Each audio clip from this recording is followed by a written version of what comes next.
Hi everyone. Today I want to tell you about someone truly inspiring, Chris Dickerson. His life wasn't just about muscles or competitions, it was about breaking barriers, overcoming challenges, and achieving greatness through perseverance and hard work. Chris Dickerson was born on August 25, 1939 in Montgomery, Alabama, as the youngest of three boys and a set of triplets. Life wasn't easy for Chris growing up. His parents divorced when he was young, so he was raised by his mother, Mahala Ashley Dickerson. She was a trailblazing civil rights attorney fighting for justice at a time when it was especially difficult for black women to succeed in law. Her strength, courage, and determination served as a guiding light for Chris throughout his life. When Chris was 14, his mom remarried and his family moved to Indianapolis. He was then sent to a Quaker boarding school in Ohio where he began to discover himself. This is where Chris was introduced to gymnastics, which became his first passion. In 1959, at the age of 20, Chris moved to New York City to pursue another passion, the performing arts.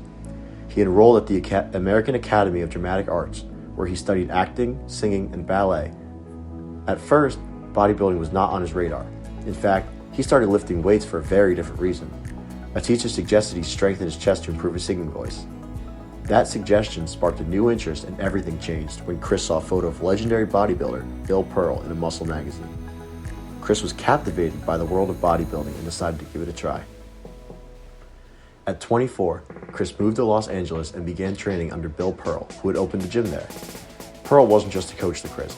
He became like a father, brother, and mentor. Chris later said, quote, "He has been everything to me, father, confident, brother." With Pearl's guidance, Chris quickly started to make a name for himself.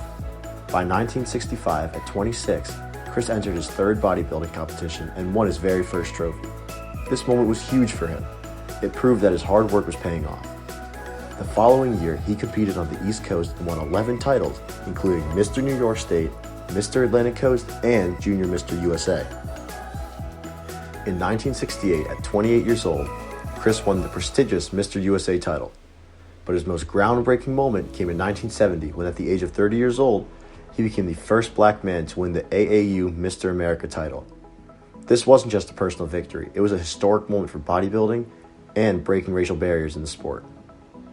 Throughout the 1970s, while Arnold Schwarzenegger dominated the Mr. Olympia competitions, Chris found great success in Europe. He won several major titles, including the 1974 NABBA Pro Mr. Universe. At a time when most bodybuilders began to slow down or retire in their late 30s, Chris was just getting started. In 1979, at the age of 40, he made his debut in the International Federation of Bodybuilding and Fitness, the IFBB, professional league. He competed against legends like Mike Mentzer and Robbie Robinson, taking fourth place in the under 200-pound class at that year's Mr. Olympia. Standing 5'6" and weighing 190 pounds, Chris wasn't the biggest competitor, but he was known for his incredible proportions, flawless posing, and unmatched discipline. His success came during what was known as bodybuilding's lightweight era, which was from 1976 to 1983.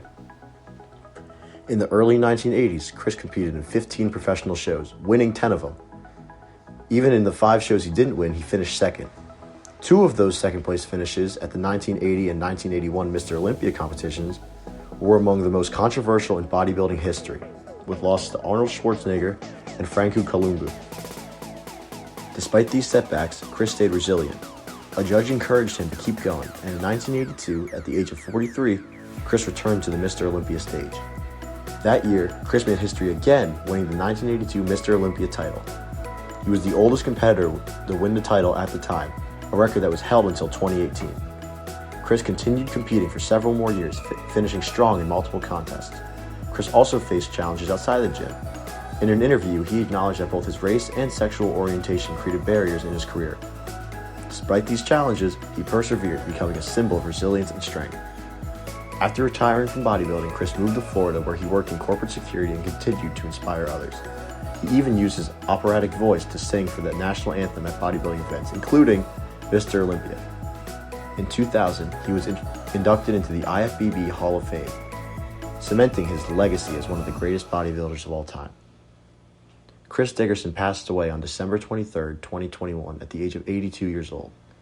Over his remarkable career, he competed in over 50 bodybuilding competitions, breaking barriers and inspiring countless people along the way. Like me, my name is Pearlman, and I'm a sophomore here at the University of Delaware. It's people like Chris Dickerson that make me want to become a better person and become the best at anything I'm doing.